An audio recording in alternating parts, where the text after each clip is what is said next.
All right, so last lecture slot, let's see, should we have this one on also? Last day, last week, next week exam week. So today no new material, but just a recap of things a little bit, mainly driven by questions that you might have. So I'm not sure if we will use the whole 2 hours, but we'll see. So it depends a little bit. I just wanted to go through a few things when it comes to the exams and then the course questionnaire that follows as for any course. Talk a little bit about the learning outcomes, and then already now I say this is an incomplete summary of the course. So it's not like you could have been avoiding all other lectures and just come to this one and learn everything. It's not going to be like that, of course. And then a little bit on the master's programs that follow after this. So exam, if you look at the old exams, which I encourage you to do, you would see that they are not always what I'm trying to do when it comes to constructing exams, to concentrate on understanding rather than memorization. However, one needs to know definitions of certain key concepts and so forth, right? So there is always I sometimes get the question, so how much of this do I need to memorize? Or how much can I just rely on that I can deduce things from the problem text? And it's very, very hard to say. But for instance, I'm not going to explain PDU, for instance. That might just turn up as an acronym.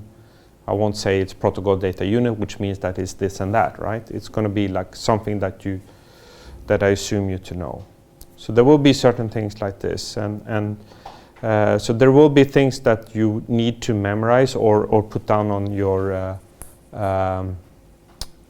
scribble sheet. But otherwise, it's trying to understand the main principles. Why are things as they are? What are the pros and what are the cons? Could one do differently? If we have two methods, how should we compare them?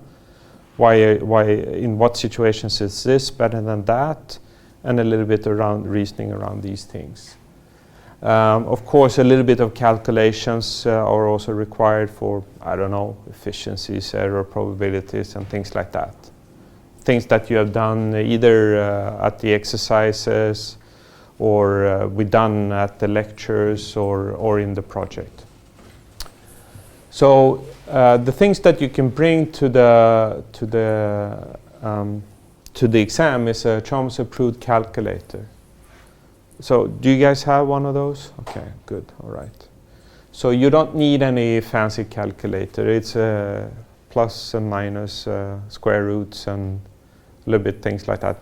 Nothing fancy. So this should be quite enough. You can bring your mathematics handbook if you don't want to memorize all the trigonometric formulas, if you would need that, I don't know. But then you can write down whatever you like on one piece of A4, on both sides is okay. It has to be handwritten, and it should be written by you. The reason why it should be written by you and nobody else is because this is a great way to summarize the course, and it's learning, right? So no photocopies and no copies of other student notes. Exam questions will be in English. Answers are okay to have in Swedish, but it will be graded by the TAs, so they speak better English than Swedish. So if it does matter to you, please answer in English. If you don't want to, please do it in Swedish, and then we will deal with that. No problem, right? But we would prefer that you answer in English if possible. 4 problems, maximum score 48 points. You need to have 20 points to pass the exam. And the exam needs to be passed in order to pass the course. Otherwise, to pass the course, one accumulates scores, numbers here. So 48 of these could come from 48 could come from the exam, but then there is also projects, 46 points. maximum, quizzes maximum 6. So if one add everything together, you get 100. And then these are the grading requirements. But one has to pass the project and also has to pass the exam in order to receive a passing grade. So even if one has 60 but fails the exam, I'm not sure if that's possible. But anyways, then one will fail the course, and then one has to redo the exam, right?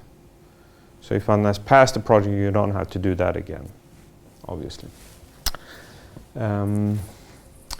Learning outcomes. So whenever I design the exam, I print out the learning outcomes and I put them here, and then I put a piece of white paper here, and then I try to look, okay, so I should cover these things, and then I try to design the exam from that. So if one wants to have a hint on what will be on the exam, these are good things. You know, admittedly, these are kind of vague, right? It's not going to say you need exactly that formula or exactly that concept and so forth, because then the list will be huge, right? So, but to get some idea what I think is important things is that the things that I stressed at lectures and the things that have turned out on all the exams, things that the problems that are at exercises and so forth, all of these have been chosen carefully, right? So if you want to get some insight into this or predict something, then one can look at these things. One thing I would like to highlight is though that the security part of the course is new. So this learning outcome is new from this year, which means that all exams are useless to predict whether there will be questions on this or not. Okay, so nothing of this has been in past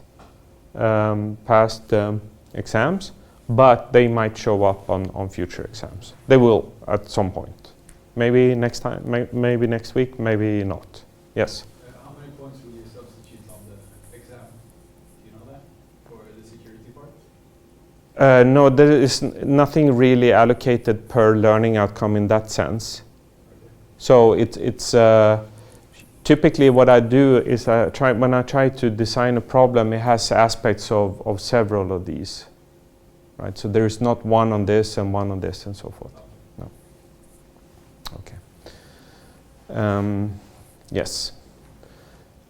Course questionnaire, as usual, right, after each course. So it's very, very important for us in order to develop the course and to make sure that we do something which is useful. So a student that submit this within a certain deadline would actually receive 2 bonus points on the exam. Okay. So this is on the exam and the exam next week. So it's not going to carry over to any re-exam if for some odd reason the exam is not passed, right? But it will be valid for this exam, and they cannot be saved for re-exams. But it's really important that we get quality feedback from the students, from you guys. So the questionnaire opens on March 20, which is the Monday after exam week. You will receive a link for this, as usual. And then it closes around March 31st. I'm not exactly sure when the deadline is here. However, we will grade the exams and have the first review before March 31st, which means that if you want the extra bonus points, you have to submit the questionnaire before the official deadline. I will send out an email to everybody in the course detailing this, right? So you get all that information. But it will probably be the day before or 2 days before the grading review of the exam. So yes. So this was not anonymous, or? Yeah, good question. So no, so what happens is that the student administrator Monica Helsing Råberg, she gives me a list of those who have answered, not who has answered what. So it's completely anonymous. Yes. Right. That's a good question, though. Yeah, so please consider doing this. It would be nice. So now that's formalities. So any questions on the exam, what you can do and what you cannot do, and so forth? Otherwise, you know the drill, 4 hours, right?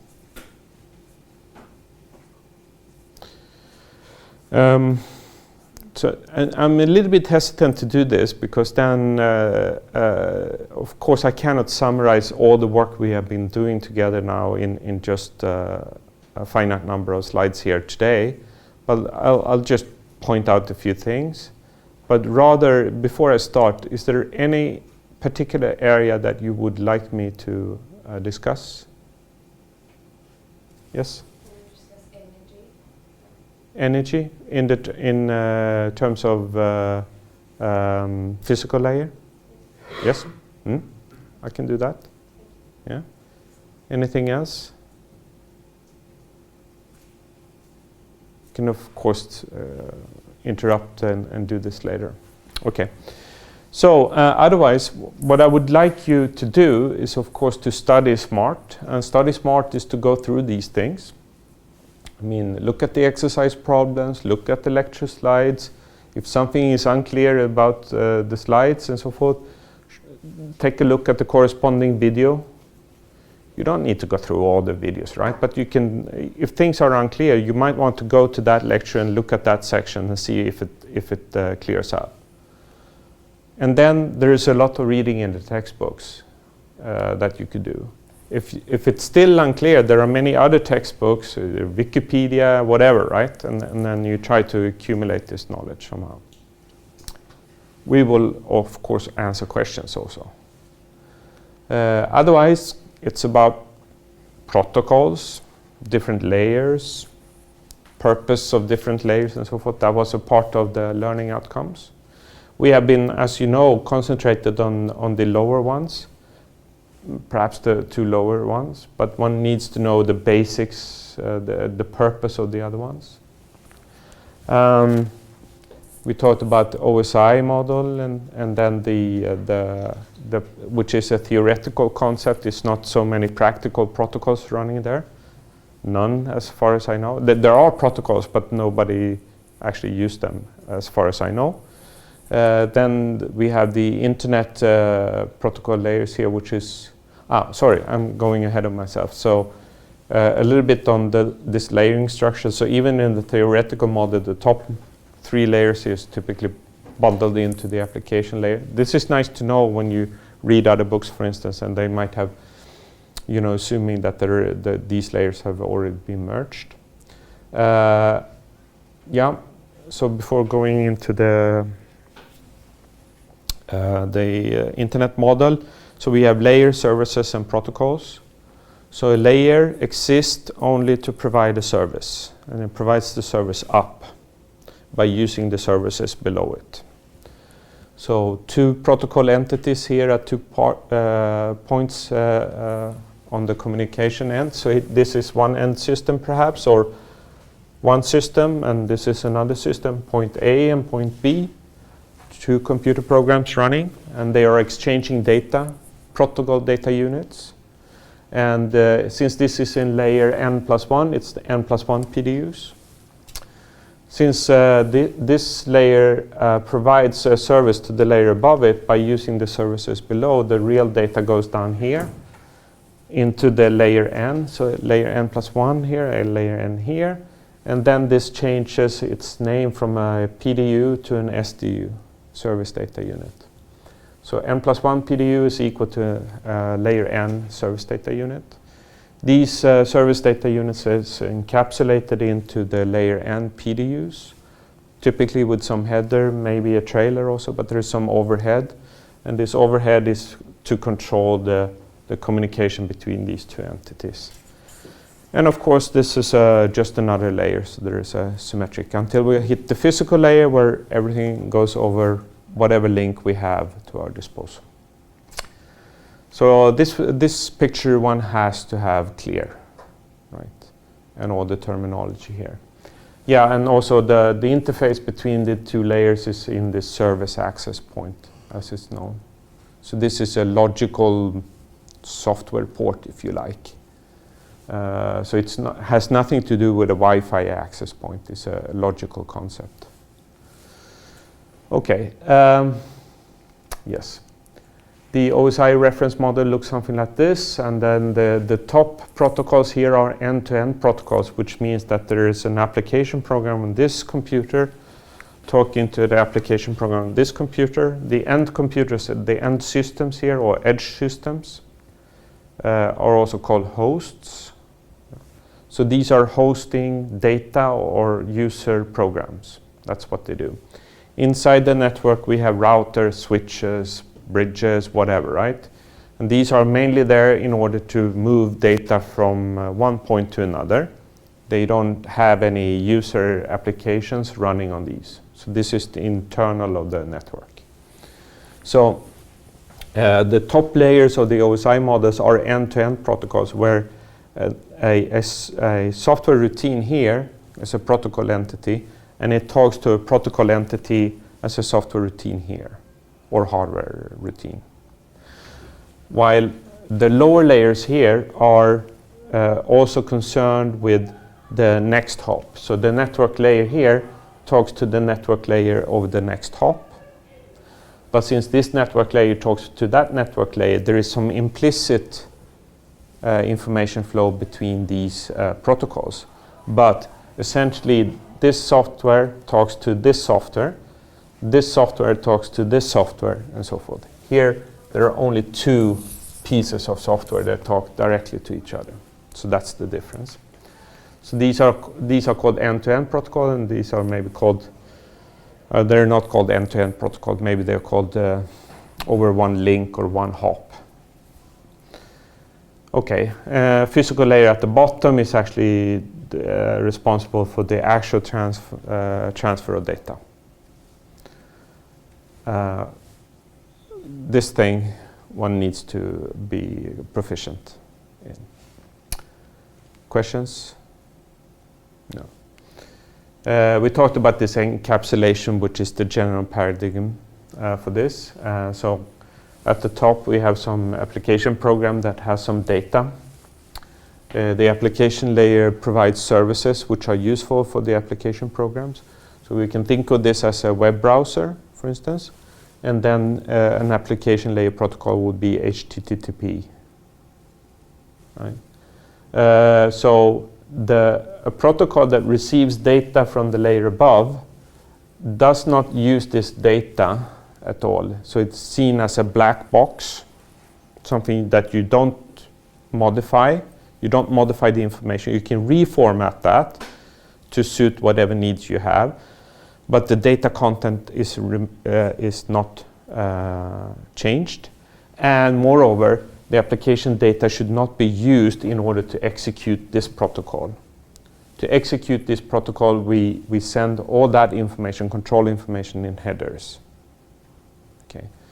So it's almost like a layer gets some data from above and then immediately puts that in an envelope and don't look in the envelope, right? So you don't use the data that comes above.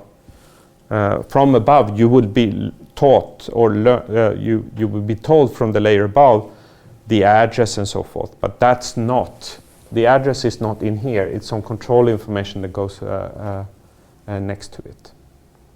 Okay. So that's the principle of encapsulation. So as data goes down into the stack here, more and more headers and sometimes a trailer is added to this. And then at the bottom, it's almost like this Russian doll, you know, with many small, there's a small doll in the middle which has the actually data, and then there are layers and layers above this. If you don't know what I'm talking about, you can think of it as an onion or a bunch of envelopes inside envelopes.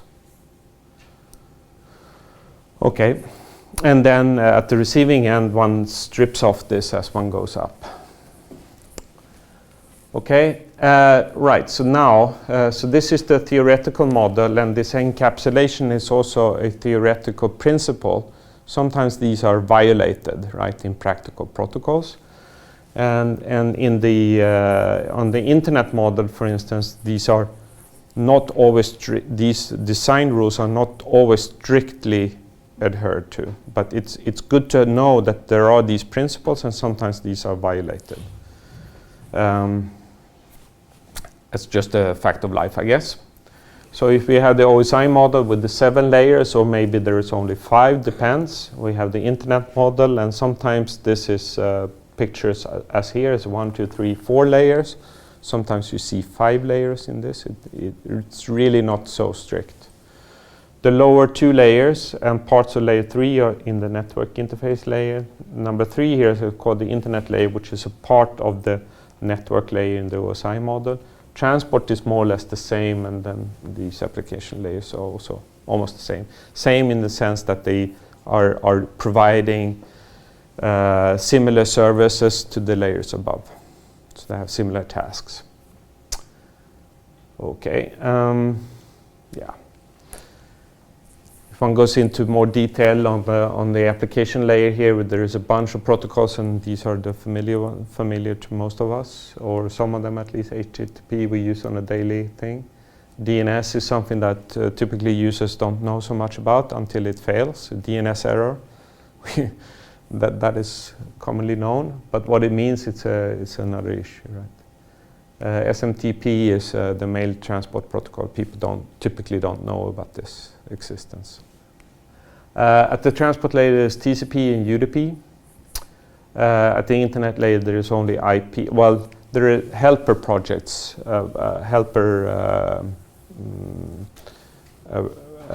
protocols here. We haven't talked much about them, so it's not here on the slides, but IP is in here. And then below IP, there is all possible type of systems to communicate data, everything from copper line modems, 3G, 4G, 5G, Wi-Fi, Ethernet, whatever. And IP here, what it does, it's providing a service. It's providing a service up, which is best effort. So it's doing what it can, but it doesn't guarantee anything. It provides a connectionless transfer of packets. Okay.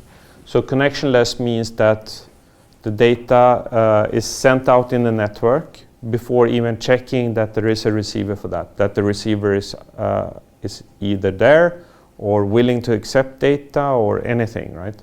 So we just send it away and hope for the best. So that's connectionless. So this is the basic transport over the internet. Now, if we're not happy with this type of transfer, we want to refine that, and that's refined on the layer above it. So TCP is using IP and providing a better service. And the better service is in the TCP case a reliable stream service, which means that HTTP that talks to TCP, for instance, every byte that HTTP writes down to TCP, TCP guarantees that it arrives at the receiver side. Okay, it's transmitted in order, error-free. You know, barring a catastrophic error, obviously, right? But that's what it does. Right? Now, if the web server explodes, then there's nothing one can do about this. But this is what it does. That's the type of service it provides. However, if we're not willing to pay the price it means to have this, because this is a connection-oriented protocol, it takes some time to set it up. There is a little bit of management. There's quite a lot of management here. So it's a complicated thing here. If we're not willing to pay that price, we can go the UDP way instead. And UDP is basically just IP with a little bit of wrapping around it. So it's basically this type of service. Best effort, connectionless packet transfer. So DNS, for instance, is using UDP because it doesn't need TCP. Well, it would be happy to have the reliability, but it's not willing to pay the price. I don't know. Oh no, it's getting worse. Here we go. Okay, questions? No? We continue. Now, when it's talking about layers and so forth, here there is some basic capability of transmitting bits, right? And here's, so that's the service which is provided upwards. And I guess in each of these interfaces, we're providing the ability to transmit bits. So if one wants to say something about the efficiency of a layer, for instance, one can ask oneself, how efficiently does this layer use the layer above it? In the sense that the service which is perceived on this layer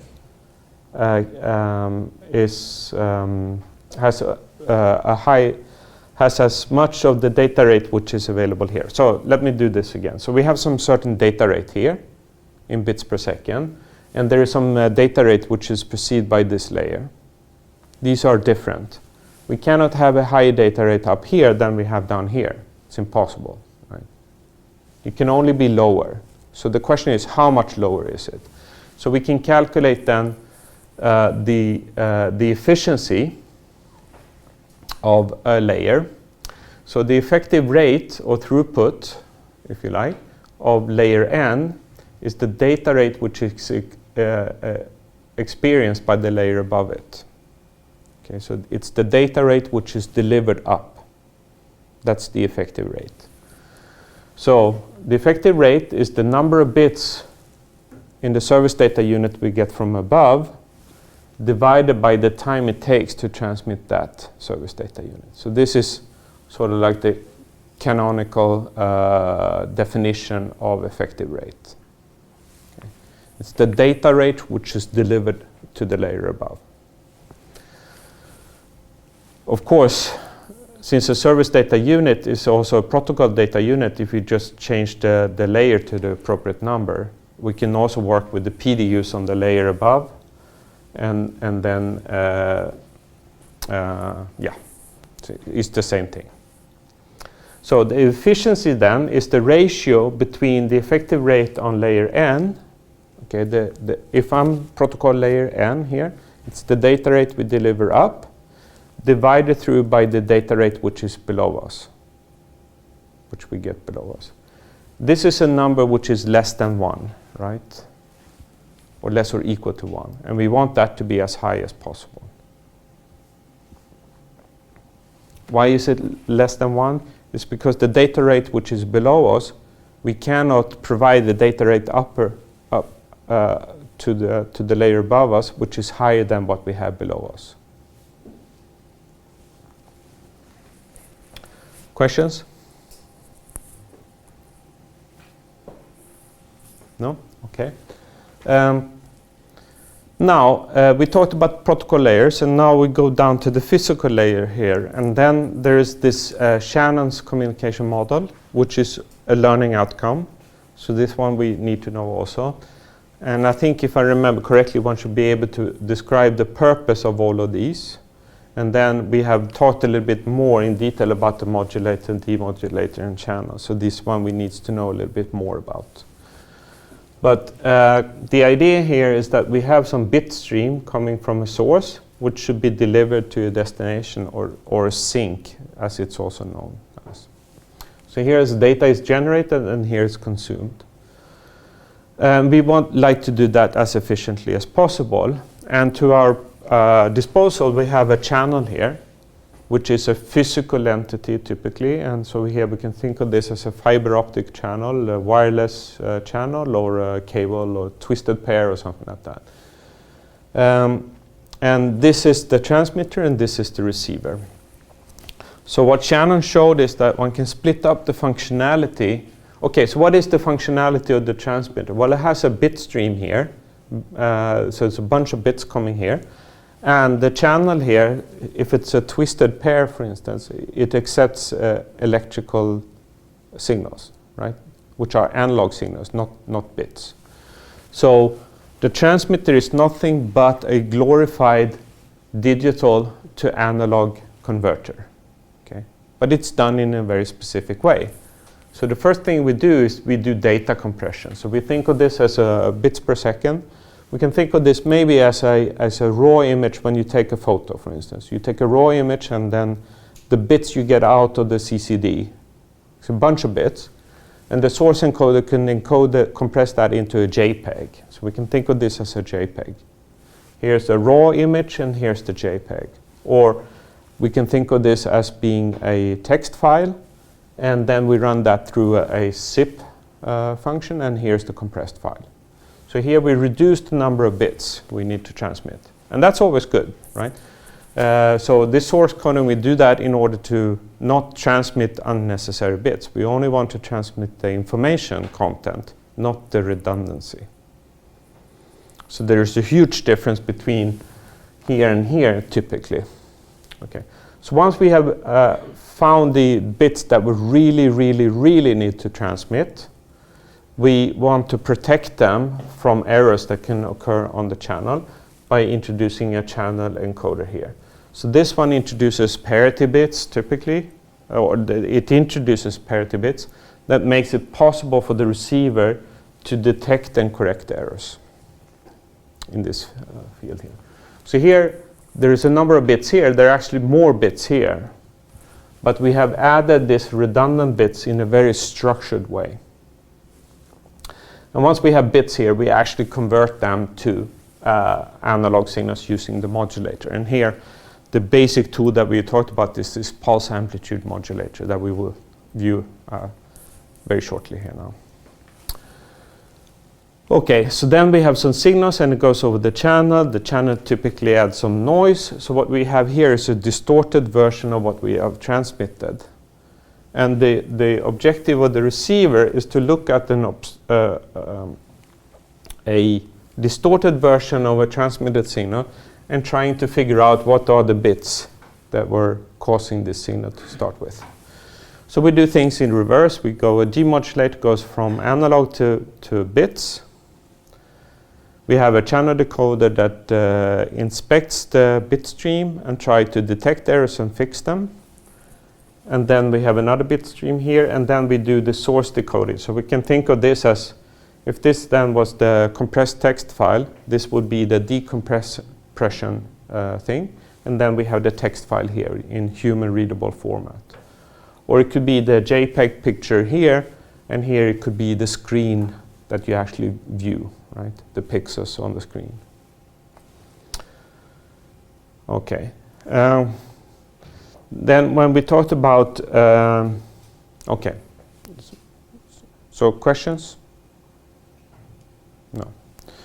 Okay, so then let's talk a little bit about pulse amplitude modulation then. So the idea here is to take bits and produce analog signals. So what we do is we take a number of bits, consecutive bits, and we map them onto a symbol. So here are binary things, 0 and 1s, and here we get symbols that belong to a symbol alphabet, curly A. And curly A here could be, it's a number of amplitudes, amplitudes A1, A2, up to A capital M. So if we have capital M possible amplitudes here, we need a number of bits to represent each amplitude. So that is, okay, it was not on this picture, but it's actually, we need log 2m bits in order to specify one symbol here. So if we have, for instance, 4 possible amplitudes, we need 2 bits in order to represent one amplitude. If we have 8 possible amplitudes here, we need 3 bits, and so forth. Okay, so this curly A here, this symbol alphabet here, is crucial for performance, for energy and power and so forth. Okay, so one has to choose this in a smart way. Another thing which is really important is the choice of pulse shape here, G. And G will tell us something about the power spectral density of this. It will tell us how the duration of the pulse and also the energy of it. When it comes to rates, what we're primarily interested in is in data rate. This is the number of bits per second we can transmit.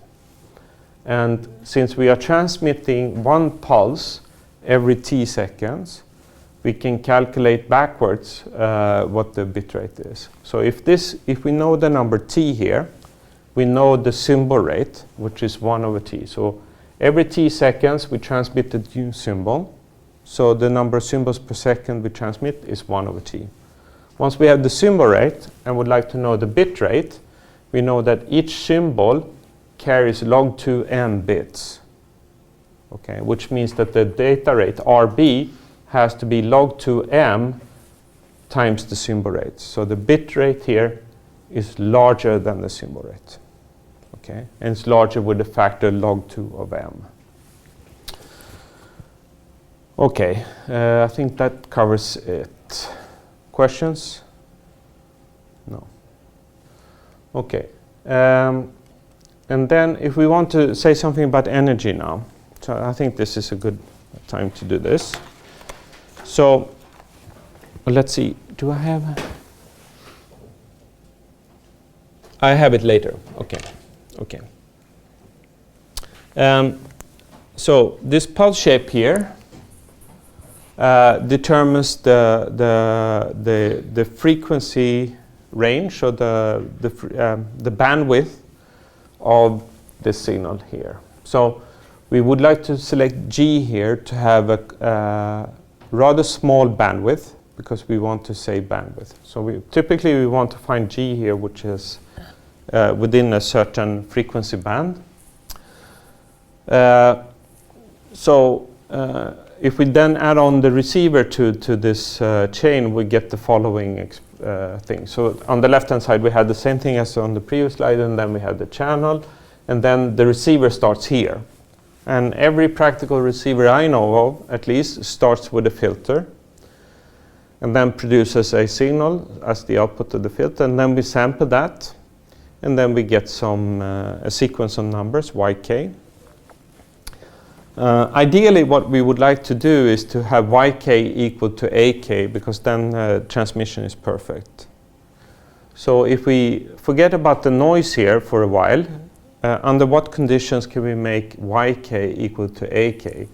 Well, it can be done under certain conditions. And these are the conditions in red here. And means that if the symbol rate is twice the bandwidth of the pulse G, it's impossible. We cannot do that, because then we have intersymbol interference, ISI. If the symbol rate is exactly equal to twice the bandwidth, then we have possibility to do ISI-free transmission. If and only if G convolved with F is a sinc function of this nature. If the symbol rate is a little bit less than 2W, then there are many possible choices for G and F. Actually, G convolved with F should be this Nyquist pulse, if you remember. However, if we don't have a pulse here, G has a certain bandwidth. If we abandon that constraint and say we don't care so much about bandwidth, so we can say, okay, we can pick any G we like, then it's easy to show that if G has a support which is less than T, then this will be ISI-free transmission if F also has a support less than T. So what does that mean? Well, it means that if we have G of T here, it really doesn't matter where it starts and stops. It's only the duration which is important here. But to say that it has a certain support means that there is an interval here where it's non-zero. So this is called the support. Okay. So as long as that support is less or equal to T, and we have F here, F of T, as some other thing here. Again, it really doesn't matter where we start and stop, but if the support here is less or equal to T, if these two things are fulfilled, then we have ISI-free.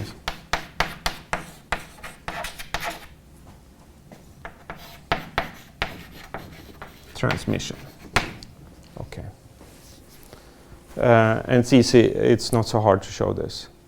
So this issue about ISI-free transmission, if we have to have G being band limited, then we have these conditions. If we abandon that, G has finite support instead, then it's this condition. So this type of pulses with a finite support will have infinite bandwidth. Okay. So you can't have both. You cannot have finite bandwidth and finite duration. It's not possible. So these are not in contradiction of each other. It's just two ways of doing it. Either we have a finite bandwidth or not a finite bandwidth. Either we have something which is time limited or not time limited. So we have to pick and choose. Questions on this? No? Okay. The thing that messes things up on the channel here is noise. And the typical noise we look at is this white and Gaussian noise. So the noise process here is a random process which has this autocorrelation function, which is a scale delta function. The cool thing about this is that if we filter this white noise, we get a Gaussian process. So W here is the noise filtered with some impulse response. Then we get something which is a Gaussian.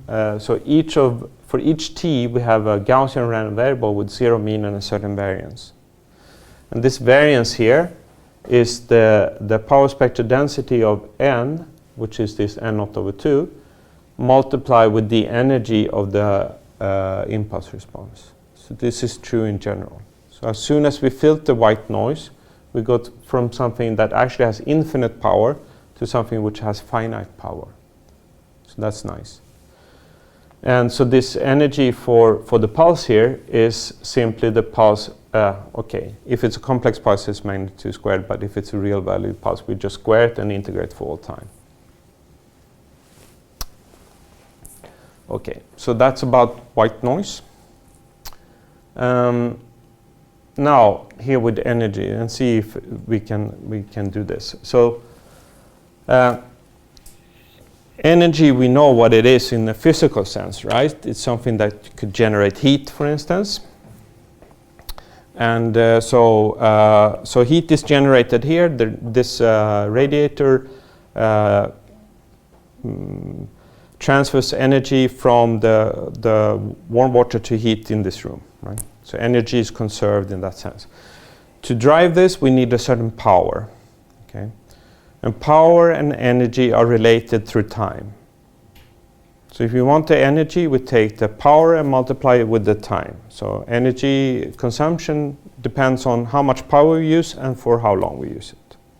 So this we know from our physics courses. So how does that relate to what we're talking about specifically for physical layer? There's also power and energy.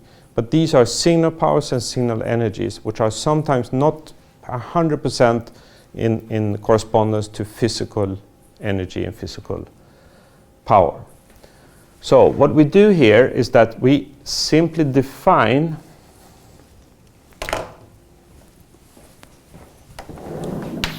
if we have a signal h of t, we say that the energy in h, by definition, is the integral from minus infinity to infinity of h squared, dt, like that.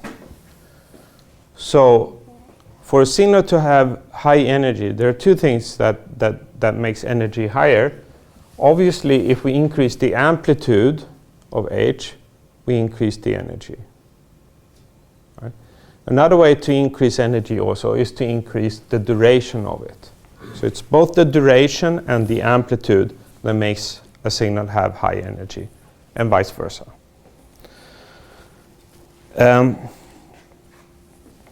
So the average transmitted energy per symbol in a PAM system with the equally likely independent bits and pulse shape h and transmitted symbol in this alphabet. What is that? Okay. So what we have here is we have a pulse amplitude modulated signal, say, in the simplest case, a square wave, something like this, with certain amplitudes. Okay. So here we have A0 times h of t. Oops. And here we have h1 times h of t. That's this pulse here. And then we have A2 h of t, like this. So if we look at this signal and extend it to the left and the right, we see there are two things which affect the energy here. First is the basic pulse, h, but then also the amplitudes. So both the amplitudes and h will have something to say about the energy for this. Right? Okay. So, if we just look at the energy for one pulse here, that is the energy per symbol, right? So the energy for a symbol would be the energy for the amplitude A, the symbol that we are transmitting, multiplied with h of t. So let's take the first pulse, right? So what is the energy of this? Well, what we do then is that we take the square of this. So we take the magnitude square of it, and then we integrate for all time. So that's the energy for that pulse, right? It's the amplitude times the pulse. This is the energy for this part of the signal, the first symbol. Okay, and then we need to integrate this over time. Okay. So we develop this a little bit, and then we see that this is the magnitude of a squared times the integral from minus infinity to infinity of h of t magnitude squared dt. Like this. It just broke out this constant a. And the latter part here is just the energy for the pulse, EH, by definition. And here we just have a scaling factor, a number. The problem with this number here is that we don't know what it is specifically. We only know that it belongs, that the amplitude here belongs to this alphabet. So it's one of these amplitudes, we don't know which. Which it is decided by the bits that we transmit, which is a random thing. Okay. So here we have a random amplitude.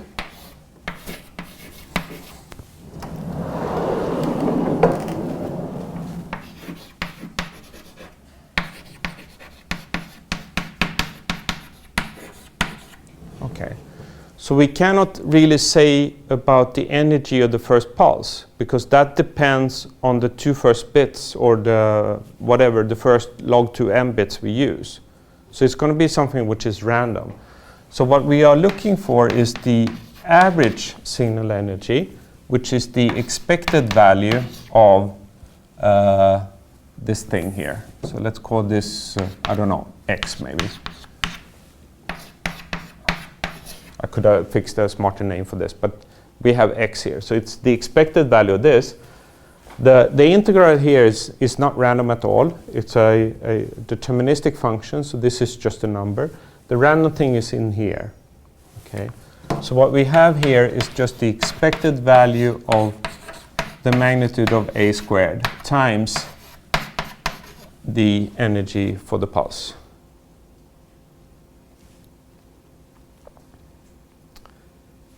Okay. Now we invoke this condition of equally likely independent transmitted bits. That means that the first symbol, which belongs to this alphabet here, it can take on any of these numbers with equal probability. So then the following follows. For independent equally likely bits,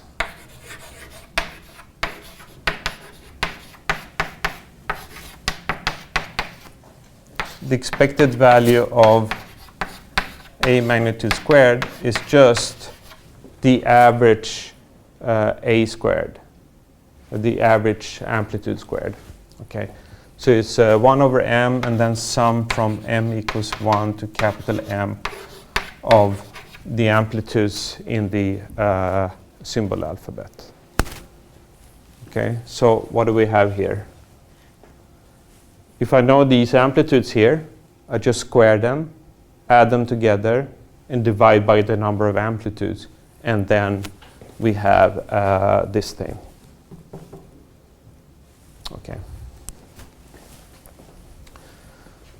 So here we know then, and we can call that EA, for instance. And then at the end of the day, we just have the energy for the pulse. Sorry, the energy for the constellation. This is called the constellation energy times the energy for the pulse. And the product of these two is the average energy for one symbol.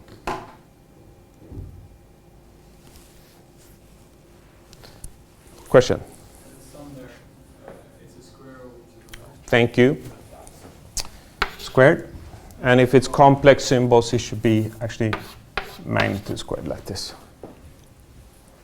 What's this? You said, oh, okay.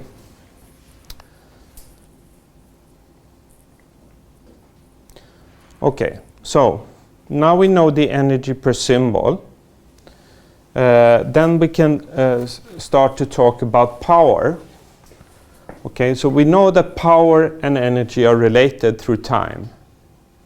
Okay, so it's just a question of what time in this case. Well, here we are transmitting one pulse here, and we have calculated the energy for that pulse.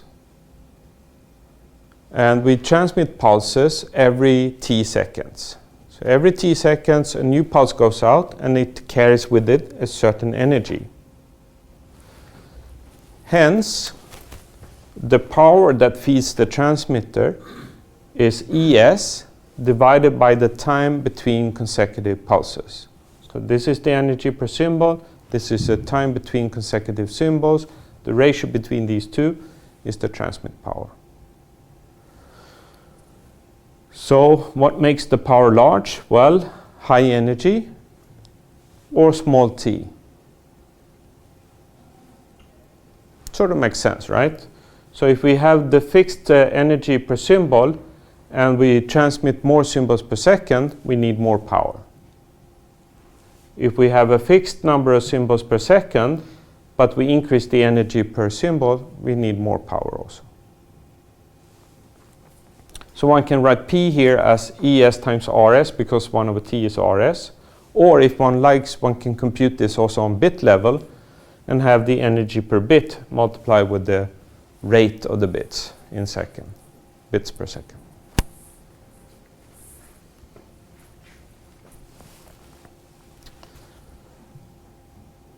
Okay.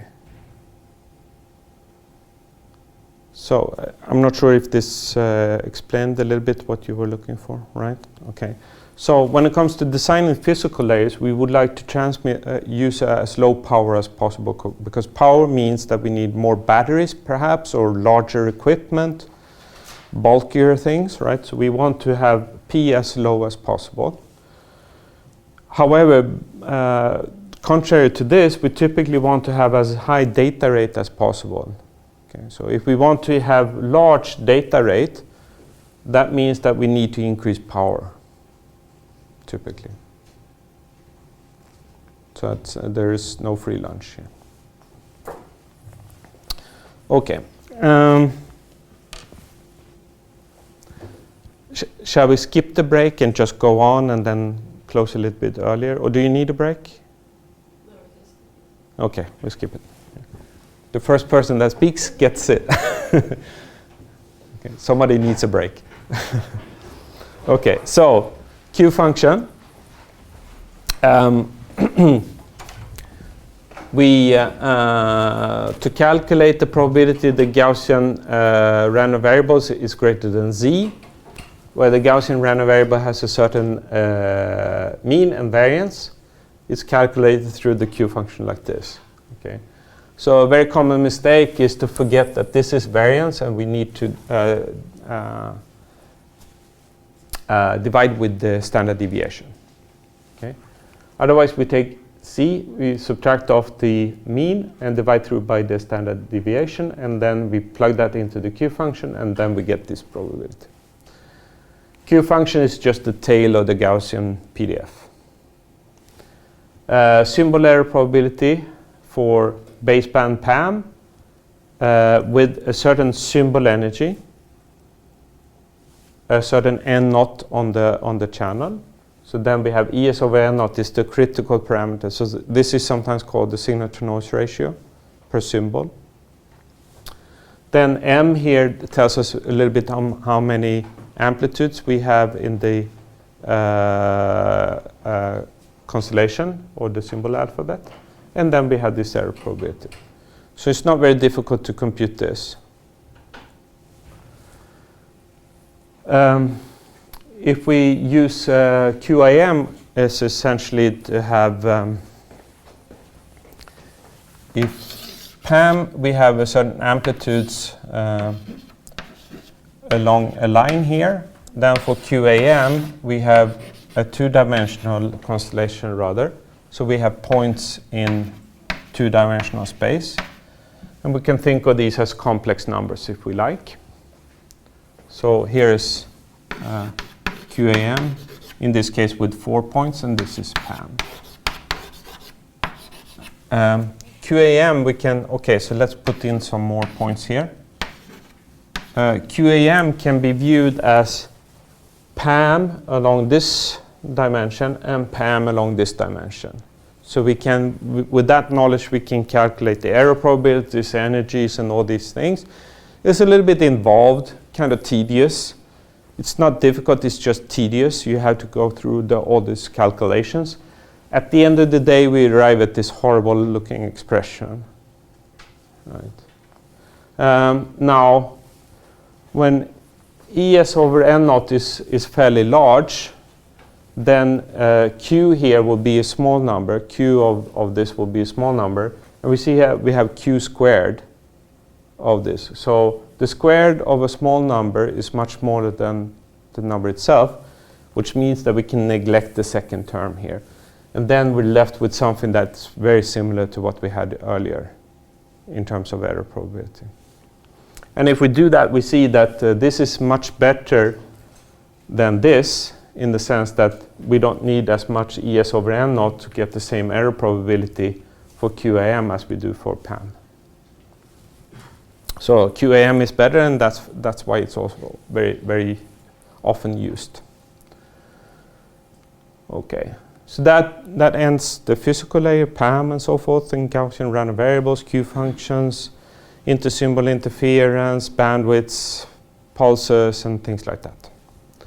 Okay, and then we went over and talked about binary block codes. And this we do for error detection mainly in this course, but we can also do this for error correction, which is not covered in this course. But basically we take a number of bits in, and then we have a number of bits out into this encoder. The number of bits out are larger than the number of bits in. So if one forms the ratio between k, the number of bits in, and n, the number of bits out, we get a number here which is called the code rate. The code rate is less than 1. Less or equal to 1. If we have a stream or a pattern here of k bits, we can represent 2 to the power of k possible inputs, which means that we need to have 2 to the power of k possible outputs. If we stack all those outputs into a set here, so we have C1, C2 up to C to the power of 2 to the power of k, then we get the code. So the code is the set of code words. And the code words are the possible outputs here. A systematic code have code words of the following form, where the code word consists of the input bits and then some parity bits. So to do encoding here, we simply copy the input to the first k positions of the code word and then calculate the parity bits according to some rule. So for CRCs, there is a specific rule for this. For internet checksum, there's another rule for this. And there are many, many, many of these encoders. The Hamming weight is the number of ones in a binary vector, and the Hamming distance between two binary vectors is the number of positions in which these patterns differ.